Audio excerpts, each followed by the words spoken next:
Hola, ¿qué tal? Muy buenas tardes. Gracias a todos los que en vivo o de forma remota vayan a mirar este video. Como ya ustedes saben, mi nombre es Abraham Villedas, titular del espacio de México en el Corazón, encargado de este proyecto cultural y que bueno, pues en esta ocasión transmite desde esta plataforma de Hola TV. Por ello agradecemos mucho al equipo de producción, al equipo que se hace cargo de que las cosas funcionen en Hola TV. Muchas gracias a Oralia, muchas gracias a Lore, muchas gracias a Chuy, muchas gracias a Paco, que son los que hacen posible que lleguemos de forma correcta hasta ustedes. En este periodo de la pandemia, bueno, pues hemos estado resolviendo un poquito el confinamiento y la distancia con algunas transmisiones en vivo, y es por esta razón que llegamos desde esta manera hasta sus dispositivos. Y bueno, particularmente la transmisión del día de hoy tiene que ver con una publicación que hicimos ayer en la noche en la página de México en el Corazón. Como ustedes saben, hemos estado manejando el hashtag lo que aprendí en la pandemia, y bueno, pues nos ha servido de alguna forma para interactuar y de alguna forma también para ir conociendo cada vez más un poco de historia, o recordando un poco de historia de algunos monumentos, de algunos personajes o de algunos, podríamos decir, hechos curiosos dentro de la Ciudad de México. Eh, México en el Corazón ayer publicó sobre el convento de Corpus Christi. Si ustedes alguna vez han ido a caminar a la Alameda Central, en el centro histórico, si avanzan sobre Avenida Juárez, exactamente frente al hemiciclo a Juárez, nosotros podemos observar el convento, o mejor dicho, el templo del que fuera convento de Corpus Christi. Este espacio durante algún tiempo se ocupó como el archivo de notarías del Distrito Federal. Actualmente es un espacio que ya no nos queda muy bien segura, ya no nos queda la certeza de para qué se ocupa. Es un elemento, es un espacio que en algunos momentos hemos visto que se ocupa como un tianguis para diseñadores independientes, una especie de bazar, y pues prácticamente al interior ya no hay nada. Ya no queda absolutamente nada de cuando fuera eso el archivo de notarías, ¿no? Entonces, bueno, no sabemos a qué se dedique actualmente y cuál sea la razón de tener el inmueble, pues ahí hemos visto con mucha tristeza que, bueno, pues sufre las consecuencias de las marchas que llegan a pasar por Avenida Juárez. Por cualquier marcha, no vamos a hablar particularmente de alguna, pero las marchas que pasan por Avenida Juárez destrozando algunos monumentos a su paso, bueno, pues el hemiciclo a Juárez ha sido desafortunadamente agredido. Cuando decimos desafortunadamente, no queremos poner un monumento, una piedra, una cantera, un mármol por encima de las peticiones sociales de las personas. Simplemente creemos que es una lástima que el patrimonio histórico, cualquiera que esto sea, se vea dañado. Obviamente las peticiones sociales son justas, son muy legítimas, pero bueno, no aplaudiremos la situación de que por cualquier cosa destruir el patrimonio. Particularmente las marchas feministas tienen un punto muy importante de inflexión con esta situación. Ellas son trascendentes, las marchas, en el sentido de visibilizar esta violencia tan grande en contra de las mujeres. Entonces, bueno, en ese caso me parece, y lo hemos mencionado antes en México en el Corazón, nos parece en movimientos completamente legítimos y completamente apoyados por grupos de mujeres muy bien encausadas. Pero por otro lado hay marchas que de repente no tienen ni pies ni cabeza y se dedican a vandalizar por completo el patrimonio. Entonces ahí creo que hay momentos, creo que debemos de situarnos socialmente en las causas correctas y adecuadas. Pero bueno, estoy hablando fuera del foco que el tema que vamos a hablar el día de hoy. Estoy viendo que está por acá conectada Lupita Casarrubias. Un saludo muy grande, Lupita, para ti, para tu señor esposo. Acaba de pasar tu cumpleaños y bueno, pues el día de las mamás. Un abrazo muy grande para ti, doble. Está por acá mi querida Ali Montaño. Bueno, pues un besote y un abrazo para ti, Ali. Ojalá que nos veamos pronto en los recorridos a ti y a toda tu familia. Ojalá nos encontremos. Está por acá Oralia y también estoy viendo por acá a Chuy. Entonces, bueno, pues un abrazo a todos ellos. El convento de Corpus Christi, que es el tema central del día de hoy, es importante porque su arquitectura cambió de alguna forma la manera de construir los conventos de monjas en la Nueva España. Si ustedes van a visitar conventos de monjas, van a encontrar que prácticamente todos ellos, sus puertas se encuentran pareadas. ¿Qué significa esto? Las puertas de los conventos de monjas se construyen en pares y estas puertas son colocadas de acuerdo a la calle. Si ustedes piensan mentalmente en una iglesia, piensen por qué parte de la iglesia entran. Ustedes entran por la parte trasera.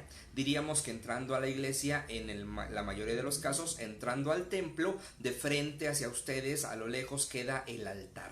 En el caso de los conventos de monjas no podía hacer esa construcción por una razón muy simple. Ustedes recordarán cuando hablamos del tema de las monjas coronadas, hablábamos del coro. Dentro de los templos, el coro es el espacio en el cual las religiosas escuchaban misa, y hacían algunas oraciones. El coro en los conventos de monjas siempre estaba hasta la parte trasera, diríamos hacia la parte final de las bancas de los que escuchaban la celebración litúrgica. Bueno, estaba ahí propiamente el coro. En ese sentido, al momento de que, pues debido a la presencia del coro, no era posible entrar por la parte trasera, las puertas en los conventos de monjas se empezaron a colocar a los lados y paralelas a la calle. Por eso se colocaban dos puertas justo ahí para que no entorpeciera la presencia del coro en los templos. De esta manera están construidos técnicamente todos los templos de la Nueva España que tienen que ver con conventos de monjas. Para cuando se manda la construcción del convento de Corpus Christi, se nombra a uno de los arquitectos más importantes que hemos tenido en la historia del territorio que ahora llamamos México, don Pedro de Arrieta. Uno de los arquitectos que tuvo que ver con la construcción de la Colegiata de Guadalupe, por ejemplo, uno de los arquitectos que también intervino, que puso algo de su parte para la edificación de la Catedral Metropolitana, uno de los arquitectos más importantes del barroco, bueno, es el encargado de construir Corpus Christi. Él se enfrenta a dos situaciones. Una, el solar en el que se construyó el templo y el convento era un espacio muy pequeño. Básicamente era un espacio muy delgado. Estaba muy alargado, pero era sumamente delgado. De esta manera era imposible colocar una iglesia, un templo en esa posición con dos puertas pareadas. Pedro de Arrieta entonces se atreve a innovar en el diseño del convento y lo dota solamente de una puerta, diríamos nosotros, frontal. Es importante porque este convento, este templo, está inserto en el estilo barroco de construcción. Sin embargo, es un templo sumamente sencillo en su edificación. Es un templo que no tiene mayoritariamente grandes adornos, solamente sobresale encima de la puerta un relieve donde se observa una custodia. En ese espacio nosotros podemos apreciar la vocación, o mejor dicho, el patrocinio bajo el cual está colocado el templo de Corpus Christi, es decir, está dedicado al cuerpo de Cristo. La historia nos dice que el virrey don Baltasar de Zúñiga, el marqués de Valero, en alguna procesión de Jueves de Corpus, ustedes recordarán que esta celebración del Jueves de Corpus o el Jueves de Mulitas, como la conocemos actualmente, es una de las tradiciones más importantes que celebraba en la Nueva España. Era muy importante para toda la sociedad novohispana porque si no participabas caminando en la procesión, podías participar desde tu casa cuando la procesión pasaba frente a ella. ¿De qué manera? Bueno, la gente que tenía grandes telas guardadas en su casa, en los cortinales o los tapetes finamente bordados, bueno, pues la gente agarraba estas telas, estas cortinas, esos tapetes y los colgaba en sus balcones, de modo que se generaba un adorno desde el interior de las casas hacia el exterior. De esta manera se colocaba esa manera de veneración para el Santísimo Sacramento que iba en procesión. No solamente se llegaban a colocar estos tapetes o estas cortinas colgando en en las ventanas, sino también llegaba el punto a construirse pequeñas carpas justamente con esas telas para que el sacramento pasara a lo largo en las calles. Era importante la tradición de Corpus Christi. Bueno, la historia nos dice que en alguna procesión de estas, estando presente el virrey don Baltasar de Zúñiga, una persona llega y lo hiere, pretendiendo quitarle la vida. Afortunadamente para el virrey, él salva la vida, pero en medio del trance, en medio de la angustia, él había encomendadose al sagrado, al cuerpo de Cristo, y él hizo una promesa: si quedaba con vida, él construiría con su propio dinero un nuevo convento. Como al final de cuentas el virrey queda con vida, bueno, pues él manda construir el convento dedicado al cuerpo y la sangre de Cristo, el convento de Corpus Christi. Fue muy importante socialmente este convento por una razón. Este convento se creó para que fuera la casa de indias cacicas, para que dentro de este espacio hubiera mujeres de la nobleza indígena. A ese convento no entraban mujeres criollas, no entraban mujeres peninsulares, únicamente era para mujeres indígenas de la alta sociedad. Eso era muy importante. ¿Por qué? Porque ya estábamos hablando que para ese momento se tenía una clara idea de la importancia social de los indígenas y de la relevancia también que podían tener. Entonces, no solamente a las religiosas se les está dando la cabida a los conventos, sino también a toda su estirpe indígena, podríamos decirlo. Bueno, ese convento, según algunas crónicas, estuvo cuidado por monjas clarisas, fueron las que se encargaron de la regla, una regla sumamente rigurosa. Cuando hablamos de conventos de monjas coronadas, hablábamos que había religiosas que tenían mejores o menores opulencias al interior del convento, que tenían más o menos posesiones, que tenían más o menos dinero. Bueno, eso influía directamente con el carácter de la orden. Una orden religiosa que fuera sumamente estricta, pues obligaba al ayuno, obligaba a que las mujeres tuviesen una mejor, ¿cómo se podría decir? Un mayor acercamiento a Dios a través de la oración, a través del silencio, a través de la pena y nada más. Eso era algo importante que se manejaba en estos conventos con las reglas que eran fuertes. Bueno, esa es la parte del convento en cuanto a historia, lo que se cuenta. Pero existe una especie de leyenda, una historia que ha quedado grabada en los libros de leyendas de la Ciudad de México. Artemio del Valle Arizpe, por ejemplo, lo escribe. Se dice que el virrey don Baltasar de Zúñiga, una mañana en la catedral, se enamora literalmente a primera vista de una mujer. Nadie sabe decirle quién es esa mujer, de quién se trata esa dama, hasta que ese mismo día, ya estando en el palacio, alguien llega a platicarle que la mujer que había visto se trataba de una dama que estaba próxima a profesar en el convento de Santa Isabel, es decir, una mujer que se iba a hacer monja. El virrey, con la noticia, al haberse enamorado casi inmediatamente de aquella mujer y de aquellos preciosos ojos negros, cae en una gran tristeza al escuchar que se va a casar con Dios, que va a ser esposa de Cristo. Y bueno, pues el día de la profesión de la mujer va a la iglesia de Santa Isabel. Si ustedes quieren saber dónde estaba la iglesia de Santa Isabel, pues exactamente en el palacio, en el lugar que ahora ocupa el Palacio de las Bellas Artes, ahí se levantaba el convento de Santa Isabel. Bueno, El virrey acude hasta aquel lugar, mira toda esta profesión, vuelve a ver aquellos ojos negros de la mujer. El virrey solamente confirma el enamoramiento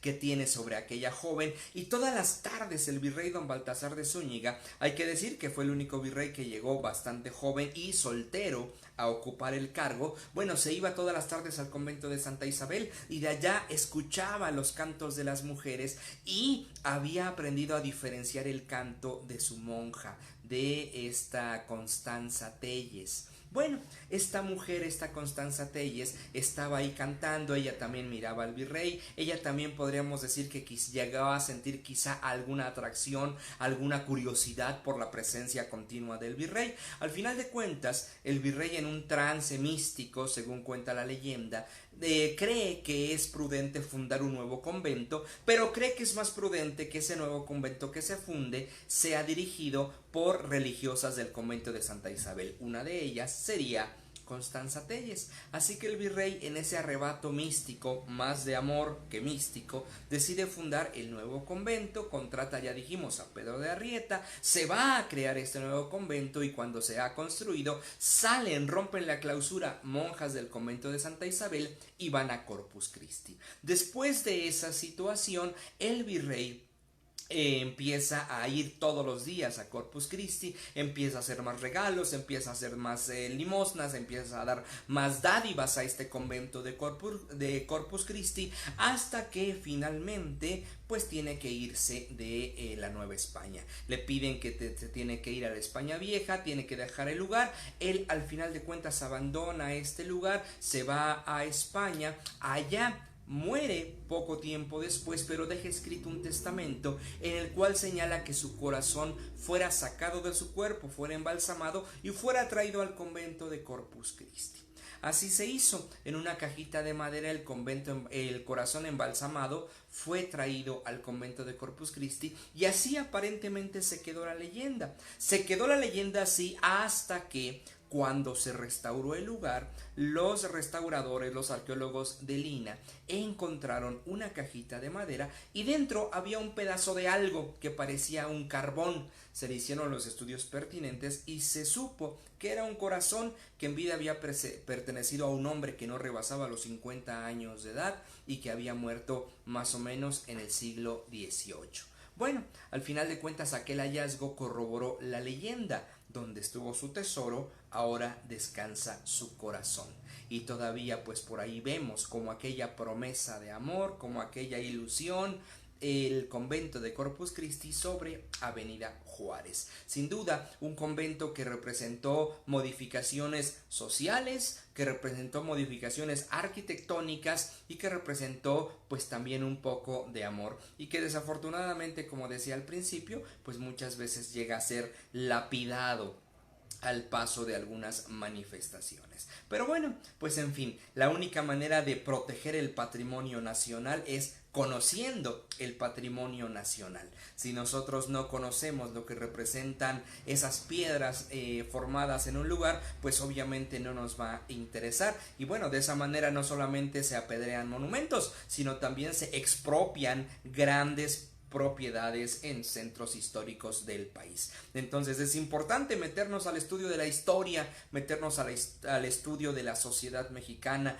meternos a la cultura, para que podamos rescatar nosotros la historia, las piedras y los inmuebles donde se ha escrito la historia de nuestro país. En fin, pues muchas gracias por estar en Hola TV, muchas gracias por seguir a México en el Corazón. Yo soy Abraham Villedas, les agradezco su tiempo, les agradezco su presencia, les pido, si tienen la oportunidad, de dar un like a la página de Hola TV. Les pido por favor que sigan a México en el Corazón. El día de ayer cumplimos nuestro primer aniversario de dar recorridos culturales en la Ciudad de México, y bueno, pues desafortunadamente nos tocó hacerlo encerrados con la pandemia, pero no por encerrados lejos de ustedes. Como ustedes saben, estaremos haciendo transmisiones en vivo en la página de México en el Corazón miércoles y viernes a las 4 de la tarde. Entonces, pues ahí nos estamos viendo. Gracias, cuídense mucho, tengan una excelente tarde y una vez más, gracias al equipo de producción de Hola TV. Yo soy Amaro Villedas y nos vemos, si Dios quiere, la próxima semana. Hasta luego.